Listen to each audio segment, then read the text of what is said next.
Dear student, welcome to the YouTube channel Ratesh PC classes. Previous video में हमने discussion किया था रैम के बारे में। इस वीडियो में हम डिस्कस करने वाले हैं रोम के बारे में। इस वीडियो में हम रोम से रिलेटेड सारे इंपॉर्टेंट पॉइंट देखने वाले हैं। तो चलिए शुरू करते हैं। रोम से रिलेटेड कुछ इंपॉर्टेंट पॉइंट लिख रखे हैं, चलिए वन बाय वन करके इनको समझ लेते हैं। तो जो रोम से रिलेटेड मैंने पहला पॉइंट लिख रखा है, रीड ऑनली मेमोरी। कहने का सेंस क्या है, ROM stand for read only memory, यानी कि ROM known as read only memory. जो दूसरा इंपॉर्टेंट पॉइंट है, प्राइमरी मेमोरी, मतलब कि ROMs comes under the primary memory, यानी कि ये जो है रैम की तरह ही रोम भी जो है वो प्राइमरी मेमोरी का पार्ट है। तीसरा जो इंपॉर्टेंट पॉइंट है रोम से रिलेटेड वो है रीड मेमोरी। रीड मेमोरी यानी कि ROM known as a read memory. कहने का सेंस क्या है, इसमें जो भी एक बार हमने डेटा को लिख दिया उसे हम मिटा नहीं सकते, केवल पढ़ सकते हैं। यानी कि इसमें जो भी डेटा लिखा है उसे ना ही एडिट कर सकते हैं, ना ही उसमें कुछ चेंज कर सकते हैं। इसीलिए हम इसे नॉट इरेजेबल मेमोरी भी कहते हैं। जो चौथा इंपॉर्टेंट पॉइंट है वो है नॉन वोलाटाइल मेमोरी।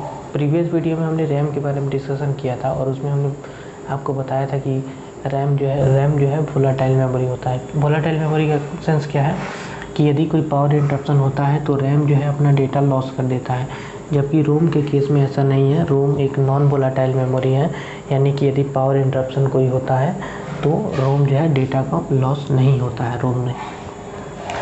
पांचवा जो इम्पोर्टेंट पॉइंट है वो है लेस स्टोरेज। क्योंकि यह पार्ट है प्राइमरी मेमोरी का तो इसके पास भी लेस स्टोरेज होगा as compare to secondary storage devices. जो सिक्स इम्पोर्टेंट पॉइंट है मैनेजमेंट में, जो रोम है वो केवल कंप्यूटर में नहीं बल्कि टीवी रिमोट्स में, वॉशिंग मशीन्स में या माइक्रोवेव्स में यूज़ किए जाते हैं। जो सेवन्थ इम्पोर्टेंट टॉपिक है, जो सेवन्थ इम्पोर्टेंट पॉइंट है उसमें मैंने टाइप ऑफ रोम के बारे में बताया है। एक्चुअल में क्या है कि रोम जो है वो नॉट इरेजेबल मेमोरी था। तो एक बार जो रोम में डेटा लिख दिया गया उसे इरेज नहीं किया जा सकता था।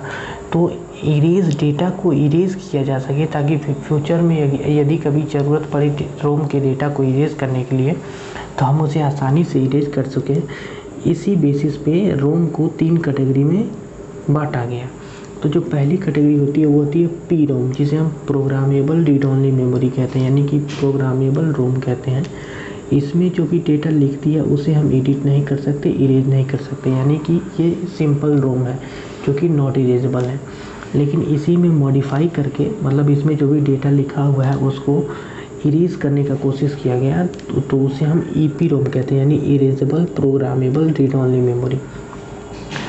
अब ये जो दूसरा पार्ट है ईपी रोम, इसमें जो डेटा को इरेज किया जा रहा है वो बहुत ही कॉस्टली पड़ता था। इसमें डेटा को इरेज करने के लिए हम एक्स रे का यूज़ करते थे, यानी कि उस रोम पे हम एक्स रे डालते थे जिससे डेटा रिलीज होती थी। क्योंकि एक्स रे से डेटा को डिलीट करना बहुत ही कॉस्टली था तो इसीलिए इस ईपी रोम को मॉडिफाई करके ईईपी रोम बनाया गया। ईईपी रोम का मतलब क्या है, electrically erasable programmable read only memory, यानी कि जो ईईपी रोम है वो रोम का सबसे एडवांस वर्जन है जिसमें हम डेटा को इरेज कर सकते हैं और इलेक्ट्रिकली इरेज कर सकते हैं, जो कि ईपी रोम की अपेक्षा चीपर था। यानी कि यहाँ हम एक्सरे की मदद से डेटा को इरेज करते थे और यहाँ हम इलेक्ट्रिकली जो है डेटा को इरेज करते हैं।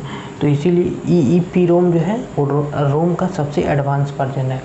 ये है रोम से रिलेटेड सारे important points. Thanks for watching.